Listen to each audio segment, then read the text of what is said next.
Hai, selamat datang kembali di channel Mama Likazel. Kali ini Mama nggak masak-masak ya, karena Mama lagi males masak. Kalian juga pernah gitu nggak? Jadi Mama pernah males banget masak. Kalau Mama mah gampang, karena deket rumah Mama itu ada yang jual mie ayam, warteg. Aduh, itu gampang banget. Jadi ya kalau misalnya lagi males masak, tinggal cus beli. Nah sekarang nih lagi mau ngajarin si bocil ini ngerjain PR. Sebenarnya sih nggak susah-susah banget, cuman pengen dia mengerti dengan lebih sederhana.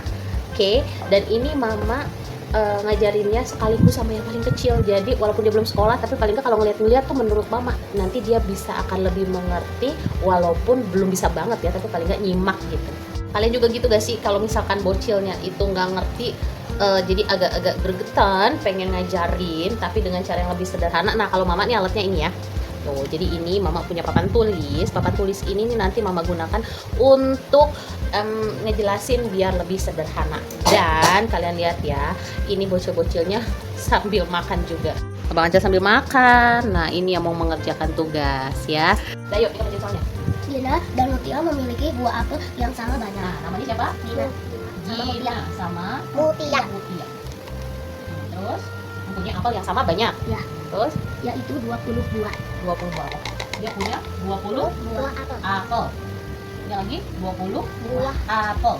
Terus Gina memasukkan buah apel miliknya ke dalam 5 kantong plastik. ini kantong plastik kita buat nih 5 kantong plastik. 1 2 3 4 5.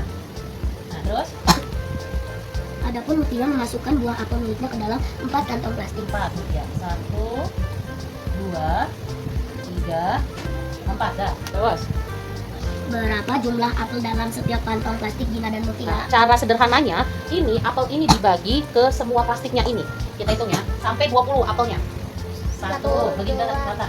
3, 4, 5, lagi 6, 7, 8, 9, 10, lagi belum nyampe. 11, 12, 13, 14, 15, Lagi belum nyampe. 16, 17, 18, 19, 20. 20, pas kan? Apelnya 20 kan? Jadi semua kantong plastiknya terisi rata. Nah, masing-masing kantong plastiknya berisi 4 apel. 4. Ini cara satu-satunya. Tapi kalau cara simpelnya, gimana kalau kalian udah bisa? Bagi-bagian. Ya dibagi. Jadi si Gina ini mempunyai 20 apel. Ini dimasukkan ke 5. Jadi 20 ini mau dibagi-bagi ke 5. Jadi intinya dibagi 5. Nah, nanti masing-masingnya itu setiap kantongnya ini berisi 4. Karena 5 kali 4 itu 20. Ah, iya. Nah, gitu. Sekarang tadi kan ini udah Gina kan, udah selesai. Sekarang Mutia bisa gak Nika ngerjain? Cara yang ini sama cara yang ini. Sambil dijelasin. Ini akan 1, 2, 3, 4, 5, 6, 7, 8, 9, 10, 11, 12, 13, 14, 15, 16, 17, 18, 19, 20. Jadi Mutia dibagi 20 apel ini mau dibagi ke 4 kantong. Jadi setiap kantong berapa? 5. Semua berisi 5. Nah, kalau cara cepetnya gimana?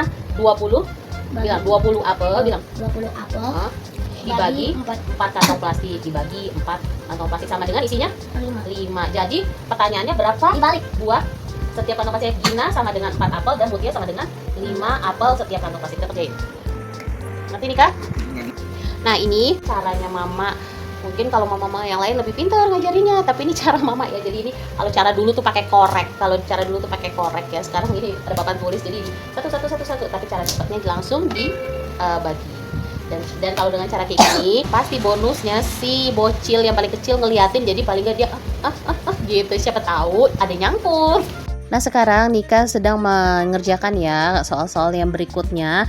Jadi ini Mama pengen dia mengerti setiap kalimat yang ada di soal matematika tersebut, karena memang untuk mengerjakan soal matematika itu perlu pemahaman lebih ya. Jadi itu harus seksama banget.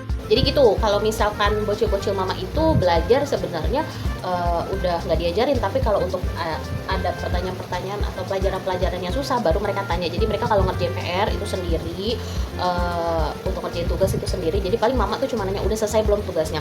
Nah kalau misalkan belum selesai, baru dari situ Mama turun tangan. Soal selanjutnya pun langsung dikerjakan sama Nika dan langsung nanti ditulis jawabannya ya di bukunya. Dan kalian lihat nih bocil yang kecil tuh memperhatikan, mudah-mudahan ya ada yang nyangkut ya.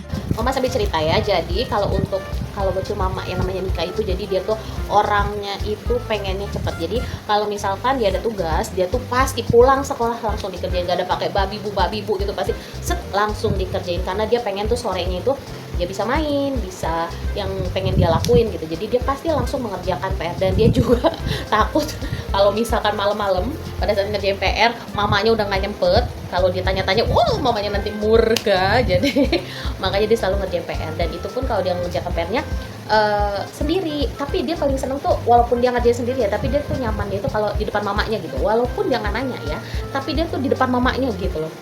Nah nanti kalau ada pertanyaan-pertanyaan yang sulit baru dia tanyain ke mamanya. Sebenarnya sih kalau misalkan bocil-bocil ini udah mulai agak-agak besar, mama udah mulai agak-agak enak ya. Jadi agak enaknya itu dalam arti mereka sudah bisa melakukan segala sesuatu sendiri. Cuman paling yang harus diingatkan itu adalah kewajibannya mereka. Jadi kalau kewajibannya mereka sebagai pelajar, sebagai anak-anak, ya apa yang harus dikerjakan harus dikerjakan. Contohnya seperti dia harus sekolah. Jadi sekolah itu ya kalau memang dia pengen sekolah harusnya dia bangun sendiri. Nah itu yang sedang mama ajarkan ke mereka. Jadi mereka kalau misalkan nggak bangun sendiri, nggak akan mama bangunin, karena memang udah difasilitasi sama alarm kan. Jadi kan kalau mama pikir ya, kayak kita nih pengen pergi besok kita ke ini yuk, misalkan kita pergi yuk ke sini gitu. Kadang-kadang tuh kita kan di otak kita tuh kepikiran terus, besok pengen pergi nih. Jadi bahkan sampai nggak bisa tidur, bahkan tuh bangunnya tuh pagi-pagi banget gitu karena saking excited-nya. Nah mama tuh pengen menanamkan hal seperti itu. Jadi memang kalau memang mereka sekolah, semangat sekolah itu akan tertanam di otaknya mereka.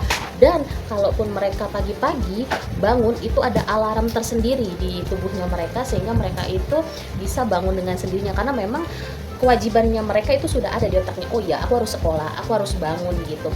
Memang sih misalkan dari seminggu ada yang mamanya bangunin, tapi mama udah nggak bangunin, bangun, udah nggak begitu. Paling mama tuh buka pintu kamarnya agak dikerasin dikit gitu, atau nanti ngambil barang agak dikerasin. Jadi dia bangun dengan sendirinya, udah nggak mama ya Nika bangun gitu, udah nggak seperti itu. Jadi mereka itu harus belajar tanggung jawab sama seperti tugasnya. Jadi mama cuma mengingetin, ada PR gak hari ini gitu kan, udah diselesain pas malam nih, udah diselesain belum PR-nya. Karena kenapa? Karena sekolah itu untuk mereka, itu adalah masa depan mereka. Jadi mereka harus belajar tanggung jawab. Mama memang harus membimbing, tapi menurut mama dia juga harus belajar mandiri, belajar tanggung jawab, dan belajar mencintai kehidupannya mereka seperti mereka mencintai sebagai pelajar. Jadi mereka semangat untuk sekolah, semangat untuk mengerjakan PR, semangat belajar. Mama cuma bilang gini, kalau kalian belajar 15 menit aja setiap hari itu udah lumayan, kayak gitu. Kalau mama kayak gitu ya. Dan mama juga masih berproses ya, karena memang kan nggak semua berjalan dengan smooth ya, jadi masih ada bolong-bolongnya. Tapi kalau mereka memang udah mama buka nih pintunya agak-agak kenceng gitu, atau ngambil barangnya agak gitu, tapi mereka nggak mau, biarin mama biarin. Jadi nanti dia akan tahu, aku nggak masuk sekolah, nanti aku ketinggalan pelajaran gitu kan. Itu biar mereka jadi berpikir, oh iya aku harus bangun pagi, karena yang mama minta itu kan memang yang jadi kewajibannya mereka gitu. Jadi kalau kalian tidak bisa bangun pagi, ya harus tidur lebih cepat gitu kan. Terus kalian harus menanamkan, oh ya aku ini harus sekolah, jadi aku harus punya tanggung jawab, paling nggak kayak gitu. Tapi kan mama juga nggak lepas tangan. Jadi mama itu walaupun tidak membangunkan mereka, tapi ada cara gerakan mama tuh yang ngebuka pintunya agak kenceng, atau ngambil barangnya agak kenceng. Jadi mereka tuh agak gimana gitu. Tapi kadang-kadang ada juga yang suatu hari ada kayak kebo gitu, biarin ya. Nanti pas mereka bangun tuh, jadi mereka, mama kok nggak dibangunin? Lah kan yang sekolah kamu pengen sekolah apa enggak? Kalau kamu pengen sekolah bangun lebih pagi, nggak boleh kayak gitu ya. Seperti itu ya. Entah ya cara begini tuh benar atau salah, tapi menurut mama apapun yang cara orang tua lakukan itu mereka lebih mengerti cara apa yang harus diterapkan ke anak mereka ya. Jadi jangan dibully ya gitu ya. Jangan dijulitin, karena ini kan cara mama, dan kalian juga pasti punya cara berbeda-beda untuk mendidik anak kalian ya. Oh ya, jadi ini tambahan ya, untuk cara seperti yang mama lakukan ini hanya untuk yang mereka sudah beberapa tahun sekolah ya. Contohnya seperti ini, Kak, ini udah 3 tahun, Kakak Yoyo juga sudah mulai besar ya, kelas 5. Tapi kalau untuk yang kecil yang belum pernah sekolah, itu tetap harus diajarkan dari awal. Seperti contohnya dibangunkan dulu dari pagi gitu, bangunkan dari pagi, ajarin mereka untuk mandi, jadi rapi-rapi layaknya memang cara kita ngebimbing anak mau ke sekolah gitu. Kalau untuk yang awal begitu, tapi kalau yang sudah sekolah itu harus ditanamkan mandiri. Itu sih menurut mama ya, belajar mandiri, karena nggak semuanya itu harus orang tua. Jadi kalau untuk yang kecil ini tetap harus belajar dibangunin, tetap harus gitu. Jadi nanti akan terpola dengan sendirinya. Kalau yang besar itu harus udah mulai belajar mandiri, karena dia akan menjadi contoh untuk adik-adiknya. Puji Tuhan kalau itu semua terbawa sampai besar, tapi paling nggak apa yang bisa mama lakukan untuk mereka saat ini ya mama lakukan gitu. Kalau menurut mama sih agak capek dan seru ya, karena kenapa, positifnya itu mama jadi ngulang lagi pelajaran, dan mama rasa ya pelajaran-pelajaran anak sekarang tuh kayaknya cepet banget gitu ya, apa namanya, kayaknya mama dulu tuh masih kelas 3 masih ngapain gitu, kalau sekarang tuh gila udah yang perkaliannya modelnya gimana gitu. Tapi ini sih menurut mama ya, jadi kayaknya sekarang tuh zamannya lebih cepat, jadi kalau kita nggak bisa ngikutin, aduh ketinggalan banget. Dan ini juga termasuk salah satu cara untuk mama nge-refresh kembali, karena memang udah lama banget kan sekolahnya gitu kan, jadi lupa banyak yang lupa, bukan banyak nggak tahu, tapi banyak yang lupa karena perlu diingatkan lagi. Jadi mau nggak mau ya kalau ngajarin anak itu kan, nah ini apa sih, otomatis kan kita baca dulu ya, kita baca, oh iya, jadi di refresh kembali gitu. Nah kenapa itu dia, kalau dibilang mama itu lebih pintar dari bapak-bapak, bener gak sih? Sebenarnya bukan lebih pintar, karena ngajarin anaknya jadi ngulang kembali, karena kan yang rata-rata ya kebanyakan yang ngurus anak-anak itu adalah mama-mama. Jadi kesannya mama-mama itu lebih pintar, padahal mah sama aja, cuman dia ngulang ngajarin anaknya jadi lebih keinget gitu. Bapak-bapak juga pintar kok. Jangan marah ya bapak ya, bapak-bapak jangan marah ya, pasu-pasu, mohon belajar lagi ya kalian. Nika ini sebenarnya untuk perkalian ini sudah paham gitu ya, sudah hafal, tapi mama tuh pengen selalu ngingetin dia tuh cara-cara basicnya banget, biar dia tuh tetap paham. Soalnya kenapa dia ini nggak dari TK, dia tuh nggak dari TK, jadi belajarnya memang benar-benar pure sama mama. Dia tuh anak pandemi anak pandemi, jadi nggak usah TK pada saat itu, sayang kan belajarnya online, jadi dia nggak TK sama sekali. Jadi mama tuh pakai buku-bukunya si kakaknya, worksheet kakaknya, dan itu bermanfaat banget. Dan sekarang mama tetap harus lebih si kakak ini lebih ya. Nah, kalau yang ini sama juga belum sekolah dan belajarnya sama mama. Nah oke ya, sekian dulu video dari mama. Dia juga udah selesai belajar. Terima kasih untuk kalian yang sudah menonton video ini sampai akhir. Dan jika kalian suka video-video mama, bantu lupa like dan subscribe. Kalau mau komen boleh, kalau mau share boleh. Jangan lupa tanda loncengnya ya. Tapi yang pasti di like ya, di like sama di subscribe ya. Oke ya, terima kasih. Dukung terus channel mama. Dadah. Dadah.